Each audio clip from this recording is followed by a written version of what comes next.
장마가 일주일 내내 더 이어지고 하늘이 더는 쏟아낼 비를 남기지 않은 마지막 새벽. 경북 안동 낙동강 물줄기가 하회의 마을 아래로 커다란 활처럼 굽어 나오며 잔잔히 낮아질 때 산길을 타고 봉정사 말사 못이 인 작은 암자, 사람들이 강가의 소아맘이라 부르는 자그마한 가람 앞으로 강이 무언가를 밀어올리듯 내던지기 시작했다. 갈대가 눕고 진흙 냄새가 허파 깊이 스며들었다. 막 마른 흐리 위로 물고기의 비늘 한 장이 은빛으로 번쩍였다. 바람이 일면 먼 산의 능선이 호흡하듯 흔들렸고 그때마다 암자범종의 쇳물 같은 울림이 바람 끝에 얹혀 한 박자 늦게 돌아왔다. 젊은 행자 해유는 새벽 예불을 마치고 강가로 내려왔다. 물가의 선이 발목까지 젖은 흙이 살을 파고들었다. 먼 물살 위에서 오래된 빨래판이 뒤집힌 채 떠내려왔고 조금 뒤엔 달아빠진 고무신 한 짝이 모래톱에 걸려 더 이상 내려가지 못했다. 그는 대나무 갈고리로 그것들을 끌어당기며 낮게 연불을 이어갔다. 나무아미타불, 오늘도 강이 잔뜩 달고 왔구나. 뒤에서 운정 스님의 목소리가 들렸다. 회색 가사를 느슨히 여민 노스님은 물가의 부스러기들을 눈여겨보며 허리를 굽혔다. 이건 봉정사 시주 그릇이네. 바닥이 까맣게 벗겨진 놋대접의 밑면에 작게 새겨진 글자 딩유 년 시주가 흙을 머금은 채 또렷했다. 정유년, 아득히 예태의 흔적이었다. 오전이 되자 마을 사람들도 물러난 강을 따라 흘려온 것들을 주워 담으러 하나둘 나타났다. 누군가는 부엌칼을, 누군가는 깨진 항아리 뚜껑을, 또 누군가는 잃어버린 듯 잊고 지낸 누군가의 이름표가 달린 교복상의 한 조각을 손에 쥐었다. 강은 낡고 무너진 것들을, 기억에서 오래전에 떠나보낸 것들을 꼭 다시 돌려주어야 할 것처럼 조용히 발치에 밀어놓았다. 해질 무렵 하회마을 쪽 물안개가 들기 시작하자 절마당으로 백구 한 마리가 허둥지둥 뛰어올랐다. 마을 어귀에서 늘 스님들을 따라다니던 백구였다. 녀석은 강을 향해 서서 낮고 길게 울부짖었는데 마치 물속에서 누군가 이름을 부르는 소리를 들은 듯 했다. 그 울음은 멀리 부용대 절벽의 그림자까지 닿아 메아리쳤다. 그 순간 절 뒤편 솔숲 아래에서 길다란 흰 그림자가 스르르 미끄러졌다. 혜윤이 고개를 돌렸을 때 햇살을 한 가닥 머금은 흰 뱀이 돌계단 위를 가로질러 강 쪽으로 몸을 틀고 사라졌다. 운정 스님은 잠시 눈썹을 모았다. 흰 뱀은 길상이라 하지. 하지만 길상이란 것도 때를 잘못 만나면 경계의 징이 되기도 한다. 다음 날 새벽, 강물은 어제보다 한 뼘 더 빠져 있었다. 물가에는 누군가 소중히 닦아 보관했음 직한 목탁이 흙에 반쯤 묻혀 있었다. 고리에 달린 끈은 벌써 사가 끊어졌는데 매듭을 묶은 방식이 유난히 익숙했다. 운정 스님은 목탁을 들어 올리며 한숨처럼 말했다. 영가천도자의 때 내가 묶던 방식과 같구나. 오래된 손이 오래된 매듭을 기억하지. 그날 오전 마을의 연화 아주머니가 절을 올랐다. 그는 10년 전 여름 여울목에서 남편을 잃었다. 장맛비에 나룻배가 뒤집히던 날이었다. 연화는 강가에 놓인 장부스런 것들을 한참 훑더니 한쪽에 고요히 놓인 어린아이의 하늘색 고무신을 손끝으로 쓸었다. 눈가가 저절로 젖어들었다. 도윤이가 이 색을 참 좋아했지요. 한쪽을 잃어버리고도 한참을 울었는데 연화의 말끝이 모래 위에 떨어졌다. 그때 멀리서 종이 울렸다. 누가 종각에 올라간 것도 아닌데, 바람이 아닌데, 종소리는 분명 산허리를 돌아 절마당으로 내려앉았다. 해가 기우는 저녁, 하늘 끝이 복숭아빛으로 물드는 시간에 강은 마치 한편에 얘를 올리듯 더 무거운 것을 밀어 올렸다. 물살이 갑자기 쪼개지며 둥근 덩어리 하나가 소나무 뿌리가 묶어둔 듯 물가에 걸렸다. 가까이 다가가니 그것은 낡은 비단천으로 여러 겹 쌓인 커다란 꾸러미였다. 비단천을 감아 맨 끄는 연등을 매던 오래된 막근이었고 매듭은 기이하게도 장례의식 때 쓰는 매듭과 닮아 있었다. 혜윤이 손을 뻗자 백구가 먼저 다가와 꾸러미 주변을 빙글빙글 돌며 코끝을 킁킁거렸다. 눈빛이 낯설게 떨렸다. 손대기 전에 눈 밝은 이가 하나 더 있어야지. 운정 스님이 말했다. 그리고는 산문 너머로 소년 같은 체구의 중년 사내를 불러 세웠다. 그는 하회나루에서 배를 모는 최선주였다. 스님, 물샘이 바뀌어 오늘도 북쪽 여울에서 떠내려온 게 많습니다. 최선주는 꾸러미의 매듭을 보자마자 얼굴이 굳었다. 이 매듭, 이건 산소에서 맨 방식인데요. 물건을 강에 띄우는 매듭이 아니라 땅에서 잠들게 하는 매듭입니다. 말이 끝나기가 무섭게 하늘빛이 서늘해졌다. 강 위로 얇은 안개가 펼쳐지고 모래톱 가장자리에서 하얀 외가리 한 마리가 날개 쪽지를 접었다 폈다. 숲속에서는 보이지 않는 무언가의 발자국 소리가 바스락거렸다. 혜윤은 가슴 한쪽이 싸늘해지는 것을 느끼며 꾸러미의 매듭을 하나씩 풀기 시작했다. 매듭 속에서 비단천이 젖어 무게를 더하고 그 안쪽으로 나무향처럼 은근한 냄새가 올라왔다. 연화가 두 손을 모으고 염을 외웠다. 나무아미타불. 마지막 매듭이 풀렸을 때 범종이 또 한 번 낮게 울었다. 손끝에서 전기는 없었지만 기묘한 떨림이 일었다. 비단천을 젖혀내자 오래된 광목 수위가 눈앞에 드러났다. 옷자락은 물에 불어 있었으나 이상하게도 수위의 가슴께에는 흙 한 줌도 붙지 않았다. 혜윤은 숨을 죽인 채 소매를 넘겼다. 새하얀 소매 끝에서 한 개의 염주가 똑 떨어졌다. 염주는 검붉은 빛이었고 마치 방금 손끝에 천을 옮겨온 듯 따뜻했다. 스님, 최선주의 목이 메었다. 이거 혹시... 운정 스님이 조용히 고개를 끄덕였다. 눈동자 어딘가에 서늘한 그림자가 스쳤다. 열어보자.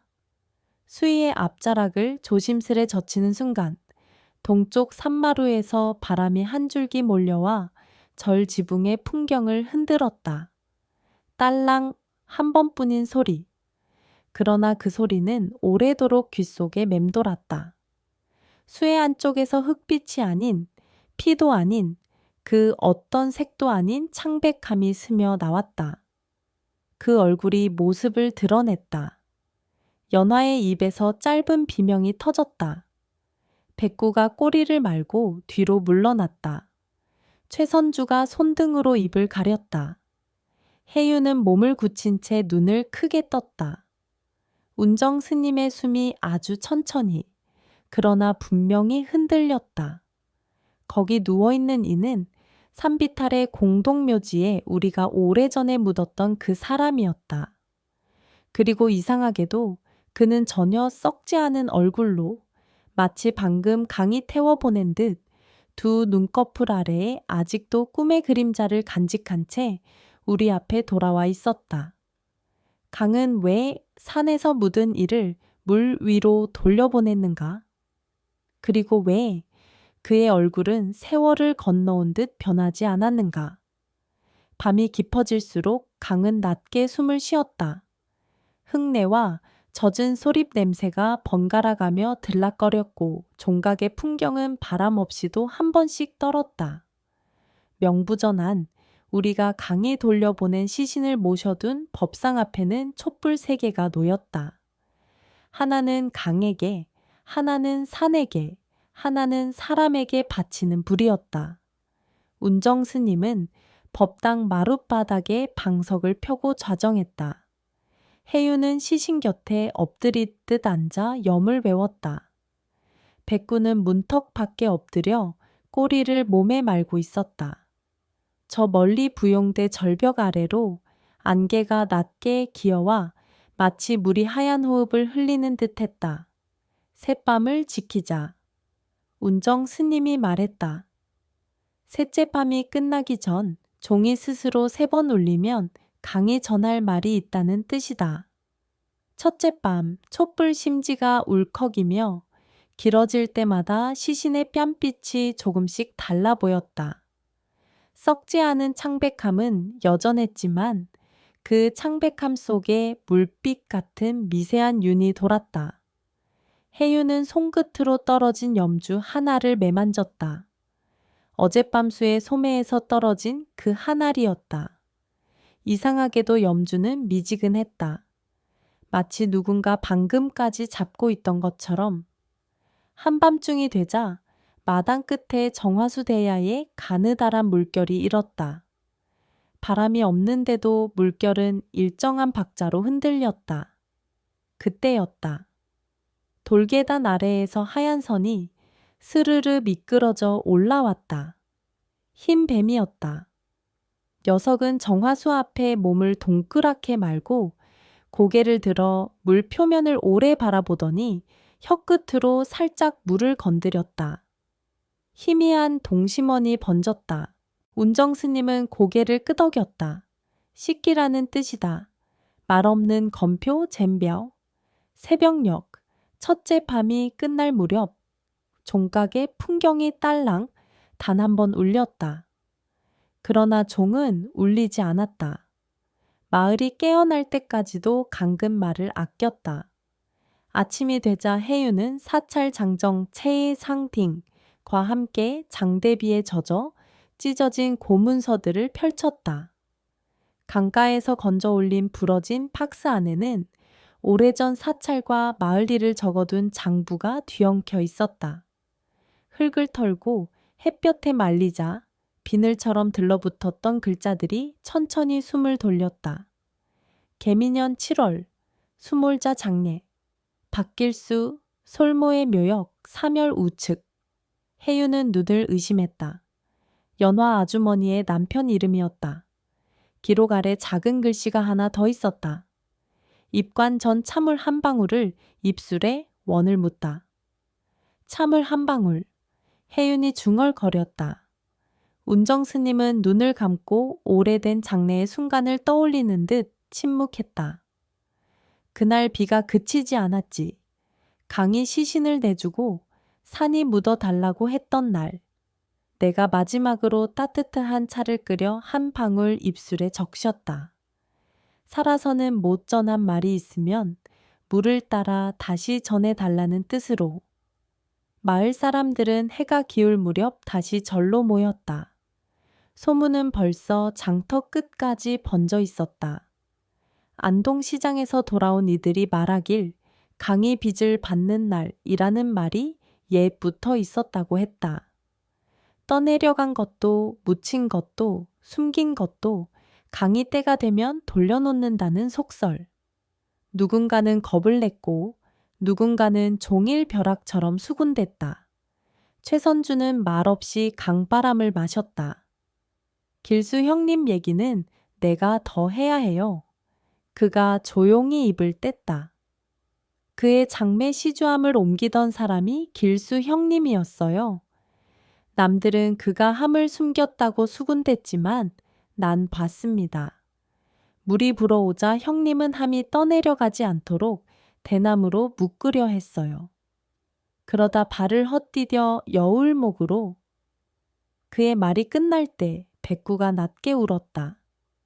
연화의 손이 떨렸다. 그 얘기를 왜 이제야? 내가 겁이 났습니다. 말하면 나까지 도둑의 벗이 될까봐 그런데 최선주는 강가를 바라보았다. 강이 돌아오라 합니다. 숨긴 말도. 둘째 밤. 안개는 어제보다 더 짙었다. 명부전 안팎으로 축축한 기운이 내려앉았다. 촛불은 작고 반짝이는 심장처럼 떨었다. 혜윤이 시신의 입술을 살폈다. 그 순간 작고 차가운 무언가가 입술에 맺혔다가 굴러 떨어졌다. 물이었다. 가늘고 둥근 물방울 하나. 어디서 왔는지 모르는 그러나 분명한 물. 혜윤은 숨을 삼켰다. 종각에서 딸랑 풍경이 두 번 이어 울렸다. 아직 종은 침묵했으나 절집 전체가 귀를 기울이는 듯 했다. 그때 마당 끝에서 백구가 벌떡 일어나 강가를 향해 한 번 길게 짖었다. 그리고는 망설임 없이 언덕 아래로 뛰기 시작했다. 가보자. 운정 스님이 일어섰다. 강변 모래톱에 이르자 물안개 사이로 낮고 부드러운 울음 같은 물소리가 들려왔다. 마치 누군가 이름을 반복해 부르듯 끊어지고 이어지고 다시 끊어지는 소리. 외가리 한 마리가 멀리서 날아들어 모래 위에 발을 내렸다가 금세 떠올랐다. 어둠과 물의 경계가 숨을 참는 순간 강이 하나를 더 밀어 올렸다. 호두만한 작은 꾸러미. 바람에 젖은 기름종이로 쌓인 묶음이었다. 매듭은 사소하지만 단단했다. 최선주가 떨리는 손으로 매듭을 풀었다. 안쪽에서 나온 것은 하늘빛 고무신 한 짝, 어제 연화가 쓸어내리던 그 색, 그리고 기름 종이에 둘러 젖지 않은 종이 한 장이었다. 소아맘 운정 스님께, 그리고 연화에게. 운정 스님은 종이를 두 손으로 받들었다. 글씨는 투박했으나 정직했다. 물길이 바뀌면 함을 살려 돌려주오. 나는 훔치지 않았소. 강가 오래된 느티나무 뿌리 아래 항아리를 묻었소. 시주함은 그 안에. 물이 그릇을 토해내면 내 이름을 욕하지 말아주오. 연화야, 도윤이에게 부끄럽지 않게. 내가 돌아오지 못하면 강이 대신 말해줄 것이오. 박길수. 연화는 무릎을 꿇고 두 손으로 얼굴을 가렸다. 울음이 아주 천천히 그러나 깊게 올라왔다. 백구는 연화의 곁에 와서 조용히 몸을 기대었다. 혜윤은 손에 쥔 염주를 꽉 잡았다. 염주 한 알이 손가락 사이에서 빠져나가 모래 위로 굴러가더니 놀랍게도 시신에게서 떨어졌던 그 한 알과 색이 같았다. 두 알은 모래 위에서 서로의 자리를 찾아 붙었다. 마치 줄에서 끊긴 구슬들이 주인을 찾아가듯 지금 당장 느티나무로 가시지요. 최선주가 불을 들었다. 하회 마을 쪽으로 난 둔덕 끝 오래된 느티나무는 여전히 검푸른 몸을 하고 서 있었다. 줄기 곁 흙은 비에 씻겨 작은 홈을 만들고 있었다. 삽으로 흙을 파내자 항아리 모기 모습을 드러냈다. 항아리의 어깨에는 사찰의 오래된 인장이 찍혀 있었다. 운정 스님이 조심스레 뚜껑을 들어 올렸다. 그 안에는 물에 젖은 비단천, 그리고 나무함이 고요히 누워 있었다. 시주함의 고리는 녹이 슬었지만 봉인끈은 기묘하게도 멀쩡했다. 물길은 모든 것을 문드러뜨렸으나 단 한 가지 증명만은 남겨두었다. 길수는 도둑이 아니었어. 연하의 목소리가 바람처럼 스쳤다. 그날도 그 다음 날도 나는 말하지 못했어. 사람들이 더 잔혹해질까봐. 운정 스님은 고개를 끄덕였다. 강의 대신 말해 주었네. 사람들은 시주함을 들어 명부전 앞에 다시 모였다. 둘째 밤에 촛불 앞에 함을 올려놓자 촛불이 순간 길게 흔들렸다. 그때 처음으로 종이 낮고 멀게 울었다. 웅, 울림이 사너리를 돌아 강 위에 내려앉았다. 첫 번째 종, 미약했으나 분명했다. 모두가 숨을 멈췄다. 잠시 후 멀리 숲에서 바스락 소리가 났다. 소리피 어두운 빛으로 뒤척였다. 혜윤이 돌아보니 진입로의 문턱 아래 흰 뱀이 고개를 살짝 들어 올리고 있었다. 그 흰 빛은 어둠을 가르지 않고 어둠에 작은 길을 내듯 가만히 흔들렸다. 백구가 뱀을 보고도 짖지 않았다. 대신 조용히 꼬리를 2번 흔들었다.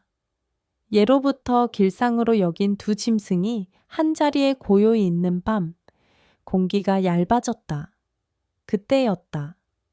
시신의 오른손이 아주 미세하게 떨린 것 같았다. 모두가 숨을 몰아쉬었다. 손등의 작은 점, 손가락 마디의 오래된 상처, 살아있을 때의 자국들이 분명했다. 혜윤은 손등 위로 손을 얹으려다 멈췄다. 차갑지도 뜨겁지도 않은 기운이 손끝으로 전해졌다. 살아있는 몸의 천이 아니었고 차가운 죽음의 온도도 아니었다. 그 사이 강물과 바람 사이, 말과 침묵 사이의 온도였다. 웅, 2번째 종소리가 이어 울렸다. 이번엔 더 가까웠다. 명부전 기둥이 미세하게 떨렸다. 연화는 2 손을 모으고 고개를 숙였다. 길수야, 이제 돌아와도 괜찮니? 마치 대답하듯 바람이 촛불의 불꽃을 살짝 기울였다가 곧바로 바로 세웠다. 운정 스님은 느리고 단단한 목소리로 말했다. 셋째가 온다. 셋째가 오면 강은 마지막 것을 돌려줄 것이다. 남은 것은 숨긴 말이 아니라 잊힌 말일 터. 모두가 서로를 바라보았다. 잊힌 말? 누구의 말? 무엇의 말? 그때 문 밖에서 누군가 허겁지겁 뛰어 올라왔다.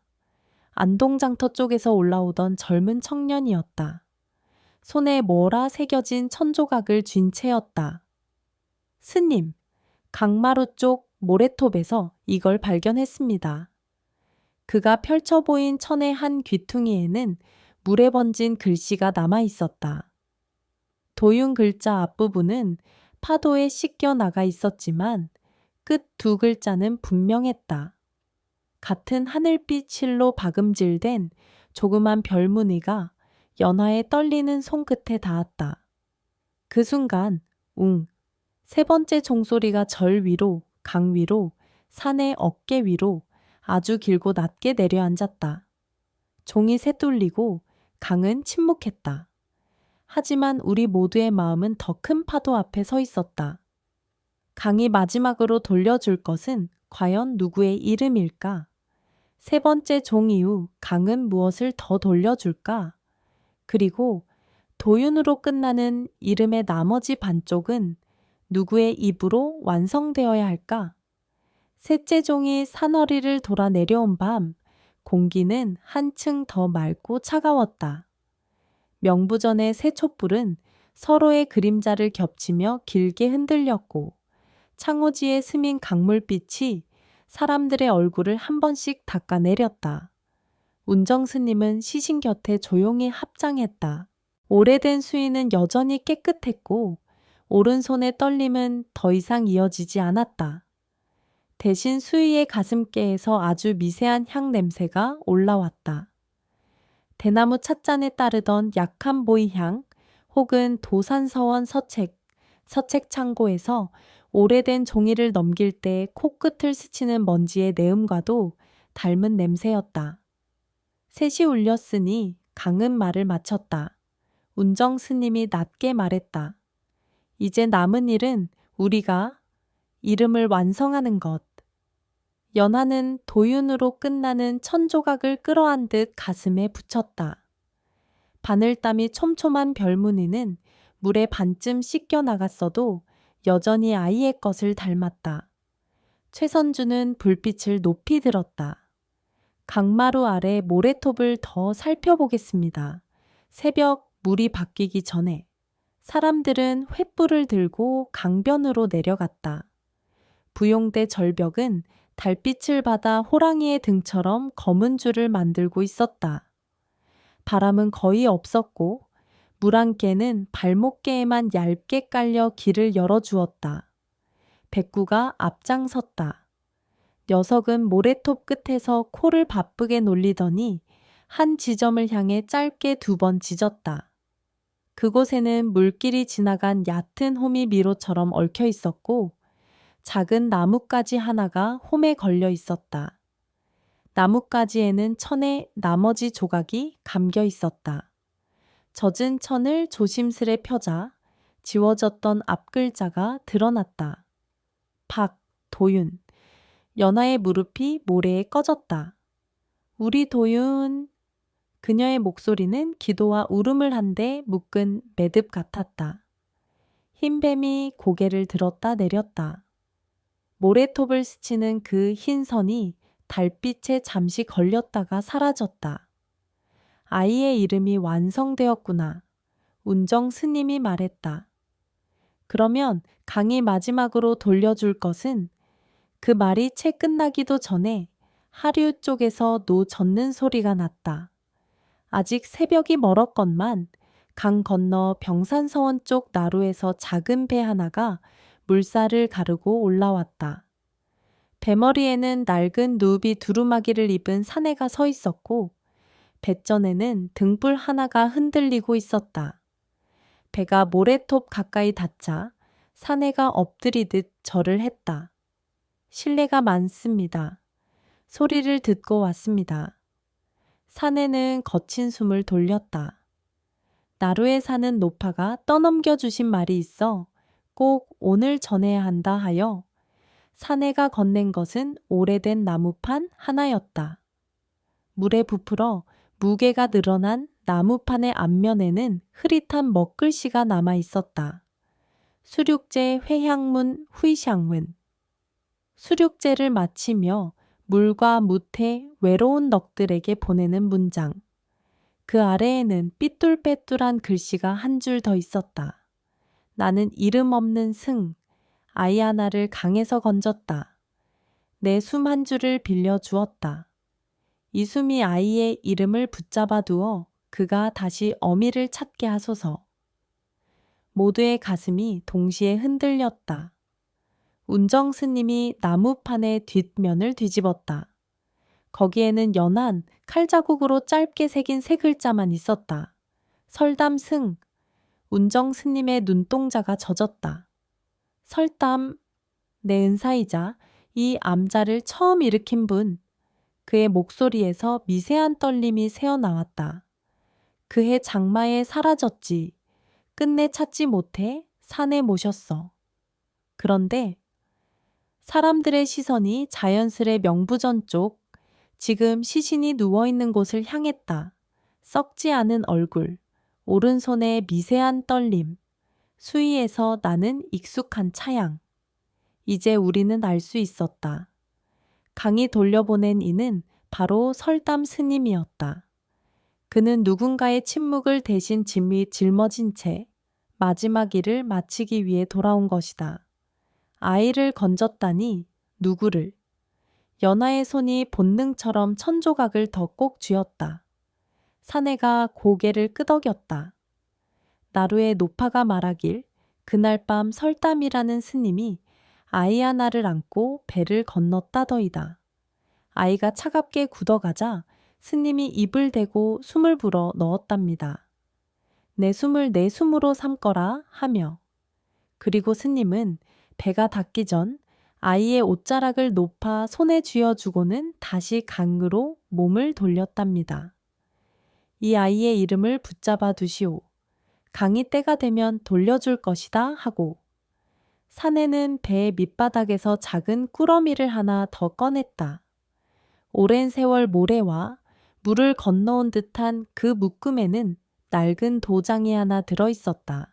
안동예안 보육원, 번진 글씨였지만 읽을 수 있었다. 그 안에 낡은 입소 카드가 접혀 있었다. 입소자 박도윤, 보호자 무기명, 비고, 나루에서 발견 설담 승려가 위탁. 연하의 손이 허공에서 길을 잃었다가 다시 가슴으로 돌아왔다. 울음이 올라왔으나 이상하게도 이번의 울음은 슬픔만이 아니었다. 잃어버린 시간 위로 얇게 놓인 다리가 방금 막 사람을 건너게 한 듯한 울음. 눈물이 모래에 떨어질 때 백구가 조용히 발을 포겠다. 그 아이는 살아있다는 말입니까? 혜윤의 목소리는 떨렸지만 또렷했다. 사내가 고개를 끄덕였다. 왼쪽 보육권 장부에 마지막 이사가 적혀 있었습니다.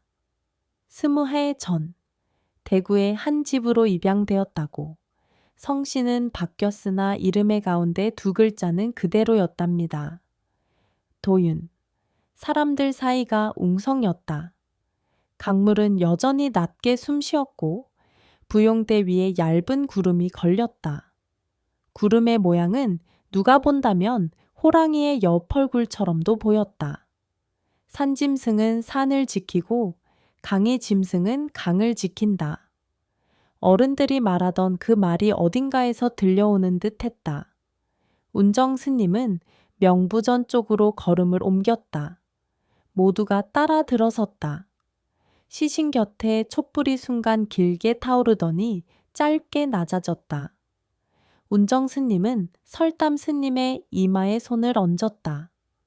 스승님, 스님이 빌려주신 한 줄 숨이 그 아이의 이름을 강히 붙잡아 두어 어미에게 돌아오게 했습니다. 그리고 길수의 결백도 강히 증명했습니다. 이제 스님의 숨은 제자리로 돌아가도 되겠습니다. 그 순간 희미했던 향이 조금 더 깊어졌다. 누군가 창호를 스쳤는지 바람이 매우 살짝, 정말로 살짝 불었다. 촛불은 꺼지지 않았으나 불꽃의 가운데가 아주 작은 푸른 점으로 잠시 수축했다가 다시금 넓어졌다. 수위의 주름이 조용히 가라앉았다. 누구도 말하지 않았지만 우리는 모두 알았다. 설담 스님의 마지막 사무가 마침내 완전히 끝났다는 것을. 장례는 그날 해질 무렵에 치렀다. 강가에 수륙제를 올리고 병산서원 쪽 물돌이에서 강의 넋과 산의 넋을 함께 불렀다. 북소리가 3번 울고 범종이 다시 3번 울렸다. 이번의 울림은 낮고 길고 따뜻했다. 흰뱀은 장례가 시작되자 소나무 뿌리 아래로 몸을 말고 더 이상 모습을 드러내지 않았다. 백구는 스님들의 발치에 앉아 조용히 눈을 감았다. 외가리 한 마리가 하늘에서 한 바퀴 크게 돌더니 강물 위에 자신의 그림자를 길게 늘어뜨렸다. 모든 것이 제 자리를 찾는 방식으로 강은 제 일을 마무리했다. 사람들은 그날 밤 시주함을 다시 법당에 올려두고 봉인을 풀어 장부와 함께 공개했다. 소문은 다음 날 장터에서 완전히 바뀌었다. 도둑의 마을이라는 수군거림은 사라졌고 대신 강의 빚을 갚아주었다는 말이 돌았다. 최선주는 더 이상 시선을 피하지 않았고 연하는 시장에서 파는 붉은 고추를 한 줌 사 돌아오며 오랜만에 사람들 앞에서 웃었다. 며칠 뒤 안동역 앞 우체국으로 작은 편지 하나가 도착했다. 보내는 이, 박, 윤희아 생략. 받는 이, 소아맘 운정 스님 귀하. 봉투 안에는 짧은 인사가 있었다. 어머니의 이름을 들었습니다. 오래 돌고 돌아 물이 길을 냈습니다. 곧 찾아뵙겠습니다. 서명은 낯선 성씨와 함께 그러나 가운데 두 글자가 분명히 박혀 있었다. 도윤. 그날 저녁 해지는 빛이 절마루에 누우니 풍경이 아주 멀리서부터 돌아오는 듯 길게 울렸다. 사람들은 종소리를 듣고 잠시 하던 일을 멈췄다. 운정 스님은 종각 아래 서서 하늘을 올려다보았다. 낙동강은 다시 잔잔했고 하회 마을의 굽은 물길은 한 폭의 그림처럼 고요했다. 혜윤. 예 스님. 기억하라. 강은 모든 것을 가져가지만 때가 되면 돌려준다. 물건도, 말도, 그리고 이름도. 그러나 그중 가장 더디게 돌아오는 것은 언제나 사람의 마음이다. 그 말이 끝날 무렵 절마당을 가로지르던 바람이 문득 달아났다. 정말 짧은 순간 강 위에서 누군가 우리를 보고 웃은 듯한 느낌이 스쳤다. 누가 먼저랄 것도 없이 모두가 저도 모르게 합장했다. 밤이 왔고 종소리는 더는 울리지 않았다. 하지만 사람들 안에서 오래 울리던 무언가가 아주 천천히 가라앉았다. 연하는 그날 밤 아이의 이름을 소리내어 불렀다. 두 글자 사이에 강물의 숨을 한 번 넣고 마지막 글자에서 산의 숨을 살짝 얹었다. 그 소리는 그녀의 방 안을, 절의 처마를, 강의 모래톱을, 부용대의 그림자를 돌아 다시 그녀의 가슴으로 돌아왔다. 이름은 그렇게 완성되었다. 그리고 흰 뱀은 다음 날 새벽 봉정사로 오르는 솔숲길 어딘가에서 마지막으로 목을 들었다. 그 흰빛은 잠깐, 아주 잠깐 달빛을 받아 반짝였다. 백구가 그 자리를 향해 꼬리를 한번 크게 흔들었다. 더 이상 울부짖지 않았다. 강은 이제 말할 것을 다 말했으므로 그해 가을 도산서원 은행나무 잎이 노랗게 쏟아지는 날 소아맘에는 손님 한 사람이 천천히 올랐다. 그의 손등에는 어린 시절 물에 베인 듯한 작은 흉터가 있었고 가슴에는 오래전에 어머니가 꿰매 주었을 법한 별문에 한 땀의 흔적이 조용히 붙어 있었다. 그는 누군가에게로 아주 조용히 달려가 안겼다. 그 순간 종은 울리지 않았다. 그럴 필요가 없었다. 강은 그날 우리에게 마지막으로 배웠다. 돌려받을 수 없는 것도 때론 돌아온다는 것을. 강이 돌려준 마지막 것은 물건이 아니라 말이었다. 이제 강 없이도 우리는 서로의 이름을 불러줄 수 있을까?